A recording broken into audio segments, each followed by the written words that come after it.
Tajuk utama 5 Januari, bekas imam, isteri dan 2 cucu dibunuh. Assalamualaikum warahmatullahi wabarakatuh dan salam sejahtera.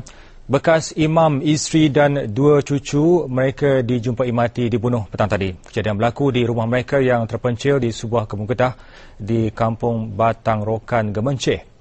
Sehingga 7 petang tadi, polis masih lagi menggeledah sekitar kawasan kebun getah terbabit untuk mencari petunjuk. Mayat keempat-empat mangsa juga difahamkan masih berada di lokasi. Pegawai kanan polis dari Kontijen Negeri Sembilan diketuai Ketua Jabatan Siasatan Jenayah ACP Zaki Masroh masih meneruskan siasatan. Selain unit forensik, unit anjing pengesan turut digegas membantu. Mayat mangsa akan dibawa ke Hospital Tampin.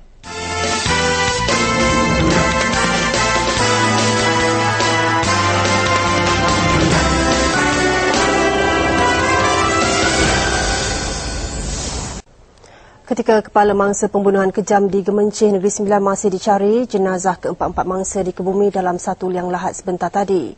Apapun kejadian yang memeranjatkan negara ketika 2010 baru masuk hari kelima menyaksikan perkembangan positif di pihak polis. Suspek ditahan jam 4 petang tadi di Ibu Negara.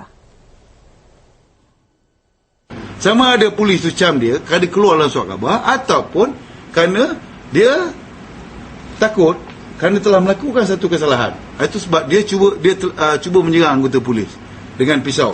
Jadi kalau pukul 4 petang di Kuala Lumpur, Jalan Masjid Jamik, orang ramai tu. Suspek katanya akan dibawa ke Mahkamah Magistrate Tampin esok untuk perintah tahanan reman. Siasatan awal polis, suspek tidak pernah mempunyai sebarang rekod jenayah maupun rekod narkotik. Suspek yang ditahan disahkan cucu kepada Atan Daud, salah seorang mangsa yang dibunuh. Dia juga abang kepada Siti Khadijah, juga mangsa pembunuhan kejam itu. Tanpa kepala, itu yang berlaku ke atas Ismail Awang, 76 tahun. Putus tangan kanan, itu pula nasib Atan, 90 tahun. Isteri Atan, Sufia Katas, putus tangan kiri. Anak Ismail, Siti Khadijah pula ditemui dengan pisau tercacak di dada. Itu keadaan keempat-empat mangsa ketika ditemui dalam 2 rumah di sebuah kawasan ladang terpencil di Kampung Batang Rokan. Kejadian disedari seorang lagi anak Ismail, Siti Mariam, 19, yang pulang dari sekolah jam 2 petang.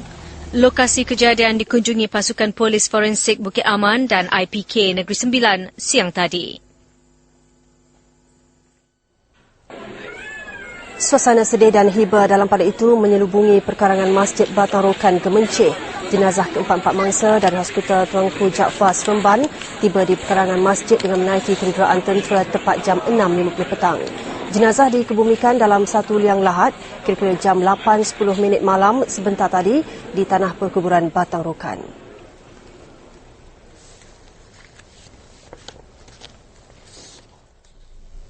Suspek dikatakan sempat solat subuh berjemaah bersama ayahnya semalam. Itu antara yang dimaklumkan Saharah Atan, isteri Allahyarham Ismail Awang. Menurut Saharah, 59 tahun, suspek baru pulang ke rumahnya sebelum malam kejadian setelah kali terakhir pulang pada Hari Raya Aidilfitri lalu. Suspek ketika itu menyuarakan keluhan untuk berhenti kerja atas alasan gaji yang diterima tidak berbaloi. Saharah yang bertugas sebagai operator pengeluaran di sebuah kilang di Gemenceh keluar ke tempat kerjanya pada hari kejadian sekitar jam 7.30 pagi. Tiada sebarang masalah atau pertengkaran antara suspek dan ahli keluarga lain sebelum itu. Tak ada apa-apa pun. Masa keluar kerja tu dia duduk tengah apa? Dia lepas sembilan subuh tu dia baring-baring lah atas sofa tu.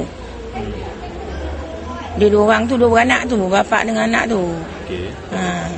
Saya pun band dah datang ambil, saya pun pergi kerja.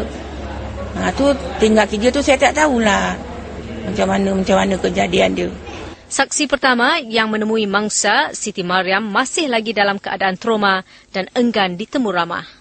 Kalau ikutkan ni apa yang saya tahu, suspek ni dia ni bekas pelajar UTM mana ada. Tapi masa lepas dia ada macam sakit lah. Yang tahulah macam dia ada macam sakit ni apa? Macam cakap seorang ada masa-masa dia